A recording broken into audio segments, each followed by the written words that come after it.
नमस्कार मंडळी, 90.4 green FM तुम्ही ट्यून केलेला आहे. मी आहे मेधा आणि डॉक्टर्स रूम या कार्यक्रमात तुमच्या सगळ्यांचं आज पहिल्यांदा मी स्वागत करते. मंडळी, आज माझ्या आवाजाबद्दल पहिल्यांदाच मी तुमची क्षमा मागते, कारण थोडासा आवाजाला प्रॉब्लेम झाला आहे, त्यामुळे मी मोकळेपणानं बोलू शकत नाही आहे. पण तरीही आज आपण डॉक्टर्स रूममध्ये भेटतो आहे आणि आज एक वेगळाच विषय घेऊन मी आले. मंडळी, आपल्या घरी एखादा छोटा पाहुणा येणार असेल तर घरी किती आनंद होतो आणि तो आनंद पूर्णपणे 9 महिने टिकून मग ते बाळ जेव्हा आपल्या घरात येतं, तो हा सगळा जो काळ आहे ना, तो काही वेळेला क्रिटिकल असू शकतो, मध्येच लोकांचं टेन्शन वाढवणारा असू शकतो. मग आपण डॉक्टरांशी सतत बोलत असतो, संपर्कात असतो, या सगळ्या गोष्टी होत असतात. पूर्वी कसं व्हायचं की 9 महिने काळ व्यवस्थित जायचा, दवाखान्यात जाऊन तिची नॉर्मल डिलिव्हरी व्हायची आणि बाळ घरी यायचं. पण आजकाल अनेक गोष्टी घडत आहेत आणि त्याच्यामुळं जेव्हा एखादी मुलगी प्रेग्नंट होते आणि मग तिचा सगळा 9 महिन्याचा काळ तिच्या स्वतःसाठी आणि घरच्यांच्यासाठी सुद्धा खूप टेन्शनचा असतो की व्यवस्थित बाळ एकदा आपल्या हातात येऊ दे, बाकी काही का होईना असा एक सूर असतो. आता बाकी काही का होईना म्हणजे याच्यामध्ये तिच्या डिलिव्हरीशी रिलेटेड ही गोष्ट असते. म्हणजे पूर्वी म्हणायचे की नॉर्मल डिलिव्हरी होणं हे खूप चांगलं, म्हणजे ती बाई पण खूप हेल्दी आहे, बाळ पण खूप हेल्दी आणि सगळ्यांच्या दृष्टीनं खूप ते सोपं. पण आता असं होतं का, आपल्याला अनेकदा असंच जाणवतं की एखाद्या स्त्रीची डिलिव्हरी नॉर्मल झाली तर आपल्याला आश्चर्य की नॉर्मल झाली, किती छान, कारण सर्रास आपल्याला सिझेरियनच दिसतात आणि मग कुजबूज पण थोडीशी ऐकू येते. हल्ली डॉक्टरना सिझेरियनच सुचवतात. पण याला काही दुसरी बाजू आहे का, डॉक्टरांचं म्हणणं याबाबत काय आहे, तर हे सुद्धा आपल्याला जाणून घ्यायला पाहिजे. कारण सगळ्याच गोष्टीत परिस्थिती बदलत चालली आहे. अगदी आपल्या खाण्यापिण्यापासनं, व्यायामापासनं आणखी बऱ्याच गोष्टी आहेत की काय काय बदलत गेलं आहे. त्यामुळे या सगळ्या गोष्टी सिझेरियन सेक्शनकडे वळत आहेत मुली, किंवा ऐन वेळेला करावं लागतं आहे, किंवा बऱ्याच गोष्टी आहेत. तर त्या सगळ्याबद्दल आज आपण जाणून घेणार आहे आणि हे सगळं सांगायला आपल्याला आज आलेले आहेत डॉक्टर गोरख मंद्रुपकर, जे स्त्रीरोग, प्रसूतीतज्ञ आणि वंध्यत्व तज्ज्ञ आहेत. सर, खूप दिवसांनी आपण या कार्यक्रमात भेटतोय, तुमचं मनापासून स्वागत. मी आत्ता म्हणलं तसं की सिझेरियन सेक्शनने डिलिव्हरी होणं, बाळ जन्माला येणं, याला अनेक कारणं आहेत. मी सुरुवातीला म्हटलं तसं तुम्ही एक तज्ज्ञ म्हणून या गोष्टीकडे कसे बघता? धन्यवाद. सर्वप्रथम मी ग्रीन FMचे आणि मेधाताई तुमचे आभार मानतो की हा विषयावरती आपण चर्चा घडवून आणलीत, कारण हा विषय सगळ्यांसमोर एकदम विस्तृतपणे जाणं हे अत्यंत गरजेचं होतं. बरोबर. कारण नुकतीच एका वर्तमानपत्रामध्ये बातमी आली की महाराष्ट्रामध्ये अचानकच सिझेरियन सेक्शनचा चांगलाच डोंब झालेला आहे आणि डॉक्टर केवळ पैसे काढण्याकरता सिझेरियन वगैरे करतायत. तर खरं तर याचं मी पहिली गोष्ट एकदम जाहीरपणे खंडन करतो की हे असं काही होत नाही. आता दुसरी गोष्ट म्हणजे पहिल्यांदा आपण नॉर्मल डिलिव्हरी हा शब्द वापरायलाच नको. बरं. कारण किंबहुना असं म्हणूया की योनिमार्गाद्वारे प्रसूती आणि सिझेरियनद्वारे प्रसूती. कारण आता नॉर्मल सगळं काही गोष्टी होणे हे रिअली डिफिकल्ट आहे. कारण बऱ्याच वेळेला जेव्हा एखाद्या स्त्रीची योनिमार्गाद्वारे प्रसूती होते तेव्हाही असंख्य गुंतागुंती होतात.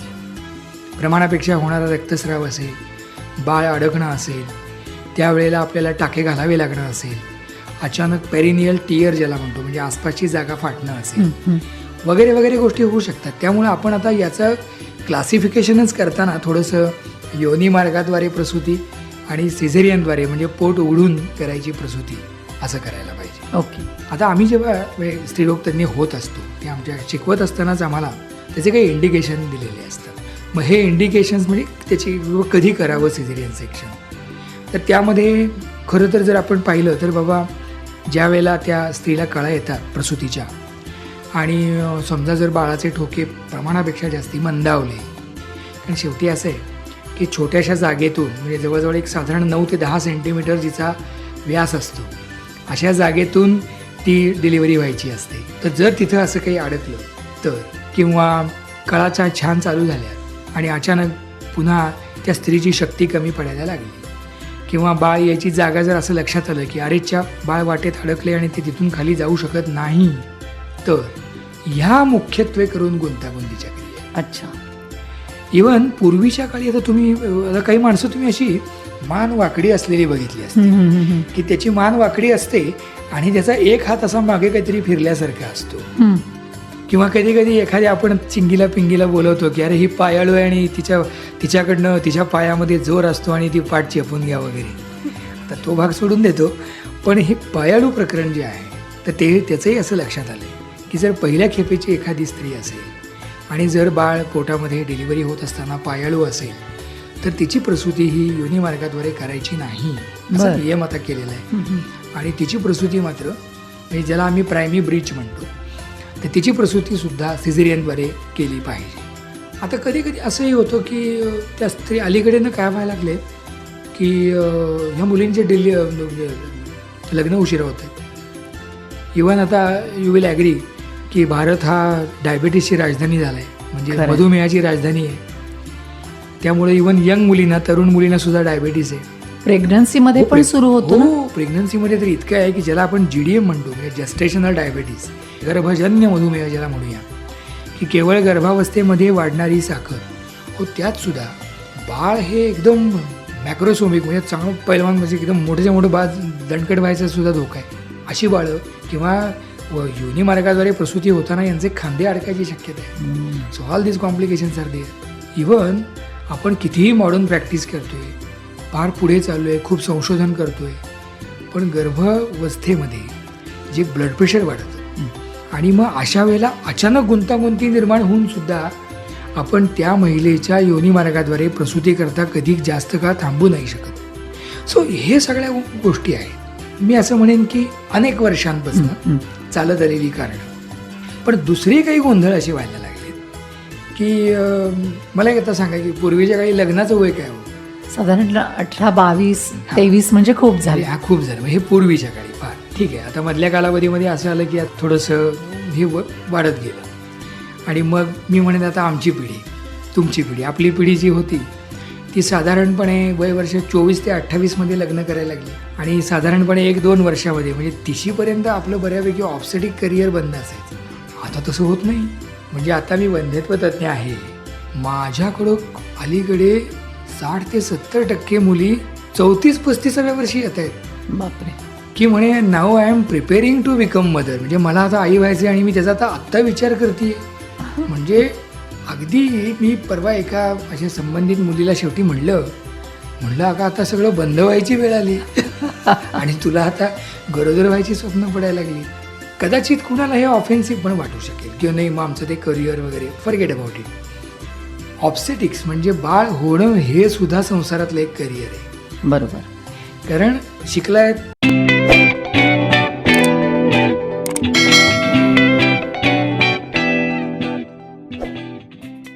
येस, नोकरी करतायत, येस, स्त्रिया बरोबरीनं आमच्या काम करतायत, येस, आमच्या पुढे जाऊन काम करतायत, येस, बात तुम्हालाच होणार आहे. त्यामुळं साईड बाय साईड हे सुद्धा एक करिअर आहे, याचा नवरा बायकोने थोडासा विचार करायला पाहिजे. आणि मग उशिरा होणारी लग्न, आणि मग आता मी शब्द जो वापरणार आहे त्याचा ऑफेन्सिव्ह वाटून घेऊ नका, पण हेच विज्ञानाने सिद्ध केले, जसं वय वाढेल तसा एक निबरपणा आणि एक जूनपणा हा त्या मसल्समध्ये, आणि हा एक म्हणजे त्याला स्टिफनेस म्हणूया, तोही असतो. आणि त्यामुळे सुद्धा पहिल्या खेपेचं जेव्हा जास्त वय वाढलेली माझ्यासमोर आता मुलगी येते तर तिची, ज्याला तुम्ही नॉर्मल म्हणताय, मी योनी मार्गाद्वारे प्रसूती म्हणतोय, ती होणं आता अलीकडे मुश्किल दिसायला. दुसरं, वर्किंग वुमन. पूर्वी वर्किंग वुमन होत्याच ना. म्हणजे माझी आई सुद्धा आता माझा जन्माला झाली 50 वर्ष, तेव्हापासून ती शिक्षिका होती. तेव्हापासून तीही लांब, म्हणजे ती वर्किंग वुमन होतीच की. मग आत्ताच सगळ्या वर्किंग वुमननी अचानक असं काय की आम्ही वर्किंग आहोत म्हणून असं बोलणं हे तुम्हाला पटतं काय? तुम्हाला खरंच की ज्या त्या वयात जेते. एक्झॅक्ट. आणि ते अलीकडे होईना झाले आणि त्यामुळे कॉम्प्लिकेशन वाढायला लागले. की पूर्वी वर्किंग वुमन, म्हणजे मी असं म्हणत नाही बरं का की लगेच तुम्ही जाऊन सगळ्यांनी झाडून काढा, पण माझं असं म्हणणं आहे की शरीराला ज्या काही गोष्टी व्यायामाच्या गरजेच्या आहेत त्याही आता टळत चालल्या. म्हणजे मी असं पाहतो की पूर्वी अगदी तुम्ही केरसुणीनं छान झाडून काढायचं, आता झाडू आले, आता तेही गेले, आता तर मशीनच करतायत, म्हणजे वाकणे प्रकार संपला. ह्याचा अर्थ पुन्हा कोणीतरी लगेच अचानक मला म्हणेल की म्हणजे मग तुम्ही एक्सपेक्ट करता का की बायकांनी झाडून काढायचं वगैरे. No, it is not like that. मला म्हणायचं आहे जे दैनंदिन व्यायाम गरजेचे आहेत ते कमी होत चालले. दुसरी महत्त्वाची गोष्ट, आता आपण बसून करायचं विसरतच चाललो आहे ऑलमोस्ट. म्हणजे आता आपण ते वेस्टर्न स्टाईल आली. मग तिथेही ज्या पद्धतीने जो काही जोर लागणे हा प्रकार आहे, ह्या पद्धती वगैरे सगळं म्हणजे त्याचे इव्हन जे माझे मोठे मोठे आतडे तज्ज्ञ मित्रसुद्धा सांगतील की इव्हन मुळव्याध आणि वगैरे याचे कॉम्प्लिकेशन्स पण वाढत चालले. म्हणजे आपण निसर्गापासून जेवढे लांब जाऊ तेवढ्या सगळ्याच नैसर्गिक गोष्टी लांब होत चालल्या. म्हणजे नॉट ओन्ली डिलिव्हरी. त्यामुळं त्याचाही कुठे ना कुठेतरी गेल्या 20 वर्षामध्ये आपल्याला परिणाम जाणवतो.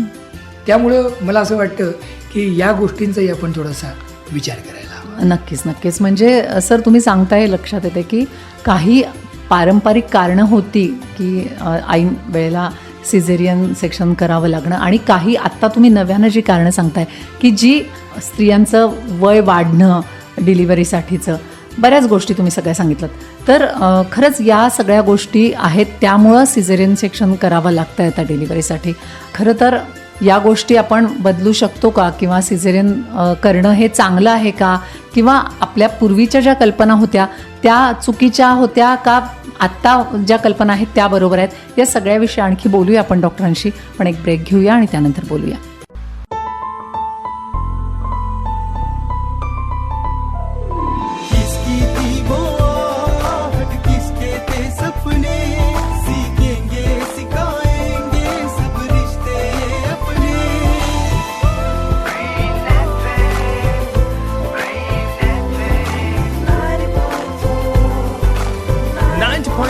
Green FM. सुनो ग्रीन, राहो एव्हरग्रीन. तर ब्रेकनंतर तुमच्या सगळ्यांचं पुन्हा एकदा स्वागत आहे मंडळी. आज आपण सिझेरियन आणि मग त्यामागच्या ज्या चुकीच्या कल्पना आहेत किंवा जे योग्य आहेत त्या सगळ्याविषयी डॉक्टर गोरख मंद्रुपकर यांच्याशी बोलतो. सर, आपण या ब्रेकला जाण्यापूर्वी या सगळ्याची कारणं, जी पारंपरिक कारणं होती आणि आता नव्यानंही कारणं आली आहेत की ज्यामुळं सिझेरियन सेक्शन करावं लागतं.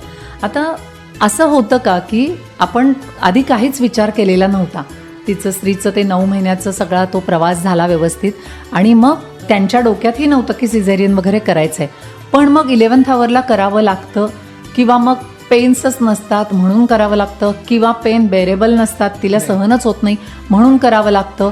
मग अशा सगळ्या ज्या गोष्टी ऐन वेळेला येतात, मग त्यावेळेला काय डॉक्टर कसा निर्णय घेतात, आणि तुम्ही एक तज्ज्ञ म्हणून काय सांगाल? खूप छान प्रश्न आहे हा. आता खरं तर बऱ्याच वेळेला असं होतं की बाबा समजा जर अगदी 40 आठवडे, आपली भारतीय बायकांच्या बाबतीत आपण 40 आठवड्याच्या पुढे नाही जाऊ शकत जास्ती, आणि फार फार तर 1 आठवडा, पण त्याच्यापेक्षा जास्ती आपण नाही थांबत. तर समजा तोपर्यंत जर नाही कळा आल्या तर इंडक्शन ऑफ लेबर, म्हणजे कळा येण्याचं इंजेक्शन, गोळी किंवा काही जेल असतात ते वापरले जातात, कृत्रिम कळा निर्माण केल्या जातात, आणि मग त्यांनी प्रसूती सुलभ होण्याकरता मदत केली जाते. पण त्यानं जर नाही झाली तर इथे मात्र सिझेरियनचे चान्सेस वाढलेले आहेत. कारण शेवटी असं आहे बघा, तो एक पॅसेज आहे म्हणजे, आणि त्या पॅसेजमधून एक गोष्ट जाणार आहे, म्हणजे त्याला म्हणायचं पॅसेंजर. तो बाळ म्हणजे पॅसेंजर आहे, तो पॅसेज आहे म्हणजे त्या आईची बाळ डिलिव्हरी व्हायची जागा, आणि तिथं लागणारी आहे ती पॉवर, म्हणजे तिच्या ते कळा. हे 3 पीस जर फसले, ह्यातलं कुणीही त्यातलं फसलं, म्हणजे पॅसेंजर खूप मोठा असेल, पॅसेज खूप छोटा असेल, किंवा पॉवर कमी पडली, तर मात्र इथं सिझेरियनची गरज लागू शकते. पण आता अलीकडं तुम्ही म्हणालात तसं अलीकडं असंही व्हायला लागलं की पेन बेरेबल नाही. म्हणजे बऱ्याच वेळा असं होतं की एक 4 कळ्या येईपर्यंत सगळं छान असतं, की चला मग अगदी वजनाला प्रसूती झाली पाहिजे, असं तसं सगळेजण नातेवाईक वगैरे बसलेले असतात, आणि अचानक 1-2 कळा आल्या की हिचं रडायला चालू की हे मला काही सहन होत नाही. ती बोलत आहे नवऱ्याला, त्याला सांगते की चल ताबडतोब सिझेरियन करून टाक. मग अशा वेळेला सिझेरियन ऑन डिमांड, आता याचंही प्रमाण थोडंसं वाढल्यासारखं झालं. पण मग हे चुकीचं आहे की काय आहे? इव्हन आमच्या मेडिकल सायन्समध्ये, आमच्या स्त्रीरोग तज्ज्ञांच्या संघटनांमध्ये याच्यावरती खूप चर्चा चालू असतात. ओके. परंतु काय आहे, आता तुम्ही आम्हाला नेऊन ठेवले त्या कन्झ्युमर प्रोटेक्शनमध्ये, म्हणजे तुम्ही आम्हाला केले दुकानदार. बरं, असा दुकानदार की ज्यानं ॲडव्हर्टाईज नाही करायची, ज्याचे हात बांधून ठेवले, जो असं नाही म्हणू शकत मी एवढ्यात हे करेन तेवढ्यात ते करेन, आणि नियम मात्र सगळे लावून ठेवले, म्हणजे सगळंच गोंधळ आहे. म्हणजे बिलाच्या बाबतीत सुद्धा आपण इकडं म्हणायचं की अवास्तव बिले वगैरे घेतात, पण आम्हाला सबसिडी देताना मात्र सरकार हात आखडतं. म्हणजे आम्हाला सगळं व्यावसायिक दरात, म्हणजे मला कुठे वीज पाणी काही येणं मिळत नाही. म्हणजे हे सगळे पैलू आहेत या सगळ्या गोष्टींना. असो तो एक भाग आहे. दुसरा भाग हा महत्त्वाचा की अनबेरेबल झालं म्हणून अचानक पेशंटनी डिमांड करणे आणि मग त्याचं पर्यवसान सिझेरियनमध्ये होतं, हे पण एक अलीकडे वाढलेली गोष्ट आहे.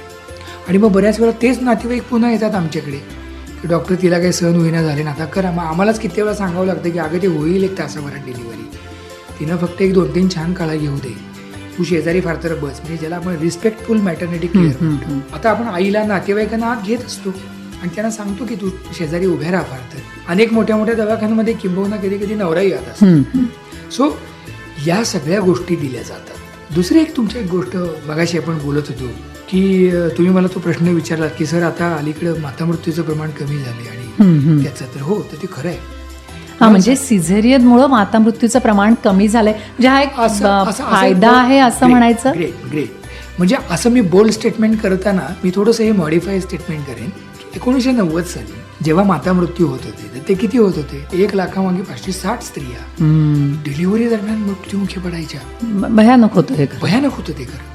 आणि मग जसं जसं आता मॉडर्न सायन्स अस्तित्वात आलं, जसं अलीकडे थोडंसं या सिझेरियन सेक्शन वाढले असतील म्हणा, सरकारने पहिला काय केलं तर घराकडून हॉस्पिटलकडे चला, बरोबर, आणि डिलिव्हरी सगळ्या हॉस्पिटलमध्ये झाल्या पाहिजे. घरातल्या डिलिव्हरी बंद झाल्या, अगदी, त्यामुळं कॉम्प्लिकेशन बंद झाले, हॉस्पिटलमध्ये मॉनिटर डिलिव्हरी व्हायला लागल्या. आणि त्यामुळं मातामृत्यूचं प्रमाण, मॅडम तुम्हाला आश्चर्य वाटेल, आपल्याला जे MDG गोल असतात की डेव्हलपमेंट गोल दिलेले आहेत, 2030 आपल्याला साधारण 560 वरून 30 जायचं होतं. अत्यंत अभिमानाची अभिनंदनीय गोष्ट आहे की महाराष्ट्रामध्ये आजच आपण 2024 ते 33 आलोय. ग्रेट. म्हणजे सरकारनं हे इनिशिएटिव्ह घेतलं आणि Absolutely. त्यामुळं सगळ्या डिलिव्हरी दवाखान्यातनं व्हायला, मग भले सरकारी असू दे किंवा खाजगी private दवाखान्यात असू दे. पण इथे आपल्याला प्रायव्हेट सेक्टरचं किंवा आमच्या ज्या संघटना आहेत, मग आमची ॲमॉग्स असेल, all Maharashtra OBGY society, federation of OBGY societies of India, यांचंही कॉन्ट्रीब्युशन आहे की या सगळ्यांनी पण ह्या जे आमचे प्रायव्हेट डॉक्टर्स आहेत त्यांचे ट्रेनिंग्स घेतले.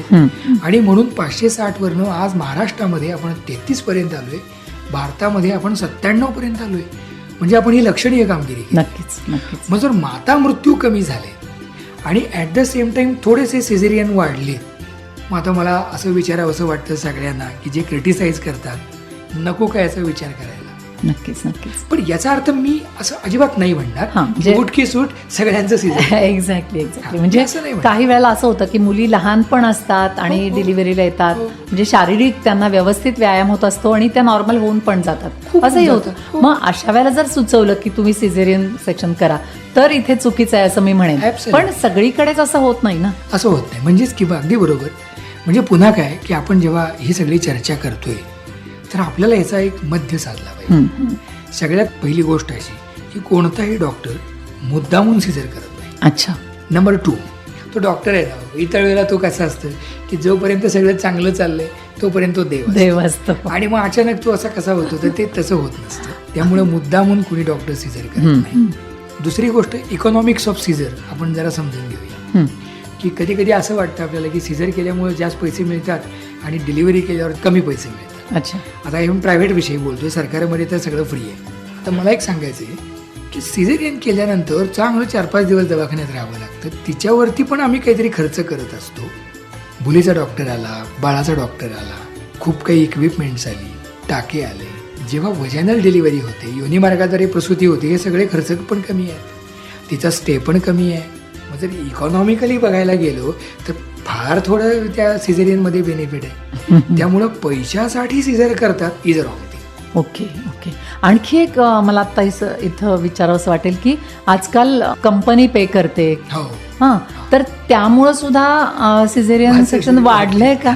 नाही, आता त्याचं असं झालंय की आता थोडंसं मी जेव्हा इव्हन पुण्यामध्ये सुद्धा काम करतो तर तिथेही आम्ही पाहतो की या IT सेक्टरमधले वगैरे जेव्हा येतात माणसं मॅक्सिमम, की खूप त्यांच्याकडे ती कंपन्यांची बिलं असतात वगैरे, आणि त्याच्यामुळं मग इलेक्टिव्ह काही गोष्टींची हे वाढली आहे का, तर त्याचं मी थोडंसं उत्तर होकारार्थी देईन. बरं. की बऱ्याच वेळेला ते पेशंट्सच डिमांड अलीकडं करू लागतात. म्हणजे अलीकडं म्हणजे काही सेक्टरमध्ये असं आहे, मी ह्याला संपूर्ण सेक्टर म्हणणार नाही, मे बी 10% म्हणेन, की लोक आता ठरवायला लागलीत की मला दवाखाना कुठला पाहिजे, मला मग तो 2 BHK 4 BHKचा तो सूट पाहिजे.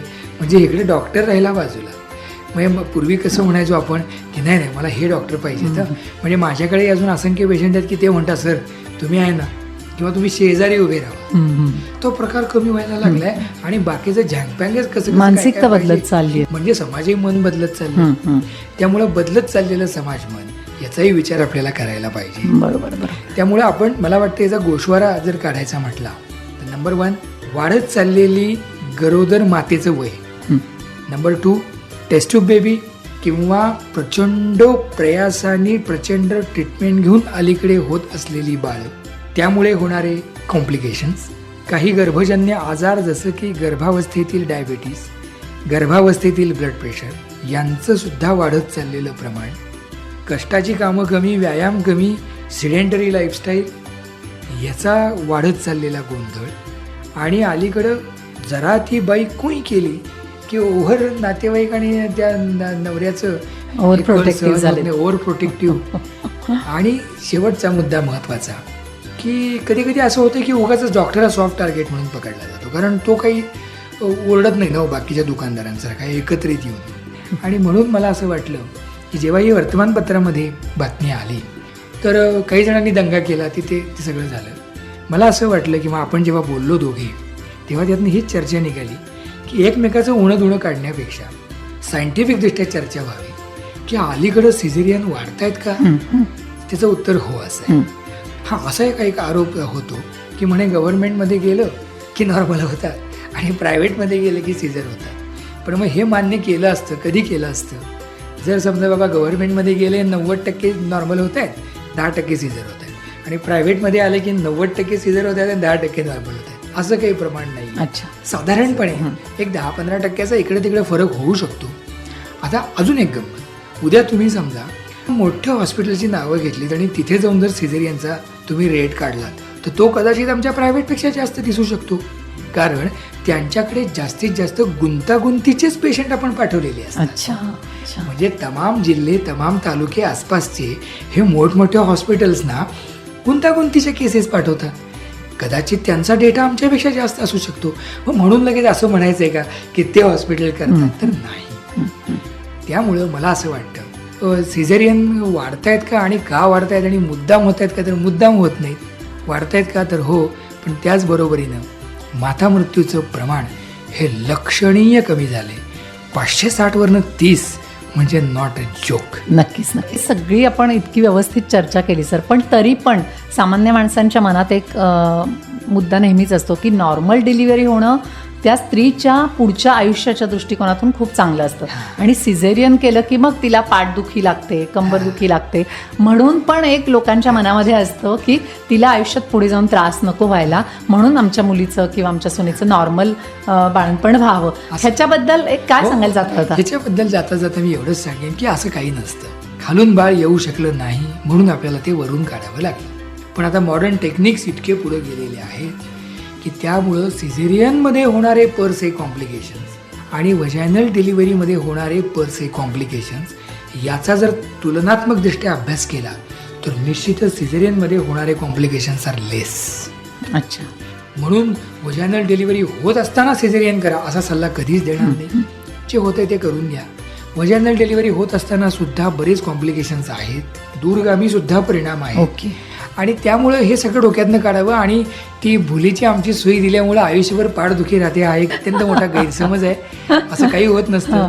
ते फक्त भूल देण्याकरताचं छोटुकलं इंजेक्शन दिलेलं असतं. डिलिव्हर झाल्यानंतर जर पुरेसं कॅल्शियम खाल्लं नसेल आणि प्रमाणापेक्षा खुल्यासारखं 9 महिन्यामध्ये भरपूर काहीतरी खाऊन वजन वाढवलं असेल, डॉक्टरांचा सल्ला ऐकला नसेल, मग मात्र तुमचं वजन वाढणार. पण पर से सिझेरियननं वजन वाढतं? नो. आणि नॉर्मल डिलिव्हरीनं वजन माझं वाढत नाही? नो. नक्कीच नक्कीच. मंडळी, हे सगळं ऐकल्यावर तुमच्या सगळ्या गोष्टी लक्षात आल्या असतील की सिझेरियनचं प्रमाण वाढलं आहे, पण माता मृत्यूचं प्रमाण कमी झालं आहे. सिझेरियनमुळं फार मोठा काही त्रास होत नाही किंवा आपला जो खर्च झाला आहे त्यातून डॉक्टरनाच खूप फायदा झाला आहे का, तर त्याचंही व्यवस्थित उत्तर आपल्याला सरांनी दिलं. अजून एक मला फक्त एक वाक्य वाढवावंसं वाटतं की पूर्वीच्या काळी डिलिव्हरीमध्ये बाळं जी जायची तर न्यूओनेटल मॉर्टॅलिटी रेट ज्याला आम्ही म्हणतो, म्हणजे बालमृत्यू दर जो आहे, नॉट ओन्ली माता पण माता आणि बालमृत्यू दर दोन्हीमध्ये इम्प्रूव्हमेंट होत असताना आपण उगाचच बाऊ करून मला वाटतं की सर्व स्त्रीरोग तज्ज्ञांचे हात बांधणं हे थोडंसं मला चुकीचं वाटतं. बरोबर. त्यामुळे आपण विचार करू. खरंच मंडळी, मला किंवा आम्हाला दोघांना इथून सिझेरियनचं काही महत्त्व वाढवायचं नाही आहे, पण जी फॅक्ट आहे तर ती सरांशी आज मी बऱ्यापैकी बोलून तुमच्यापर्यंत पोहोचवलेली आहे आणि तुमच्या मनातल्या पण शंका सगळ्या दूर झाल्या असतील. जे काही होतंय, बाळ खूप छान पद्धतीने आपल्या घरी येणं महत्त्वाचं आहे. भले 11th आवरला प्रॉब्लेम न होता आधी व्यवस्थित तुम्ही प्लॅन्ड सिझेरियन केलं तर ते पण चांगलं आहे. आणि शेवटी तुम्ही ज्या डॉक्टरना कन्सल्ट करता ते तज्ज्ञ असतात, त्यांचा सल्ला ऐकणं हे सगळ्यात महत्त्वाचं आहे. आणि सर, तुम्ही इथे येऊन आज खूप छान पद्धतीने या सगळ्या गोष्टी सांगितल्यात. पेशंटच्या मनामध्ये ज्या काही शंका असतील तर त्या दूर झाल्या असतील असं मला वाटतं आणि तुम्ही इथे येऊन हे सांगितलं, मनापासून धन्यवाद. मनापासून धन्यवाद. तर आपल्याबरोबर होते डॉक्टर गोरख मंद्रुपकर, जे स्त्रीरोग तज्ज्ञ, प्रसूतीतज्ञ आणि वंध्यत्व तज्ज्ञ आहेत. तर अशीच आणखी एक चांगली मुलाखत घेऊन मी पुढच्या रविवारी पण भेटते. आज मात्र इथेच थांबते. नमस्कार. नमस्कार.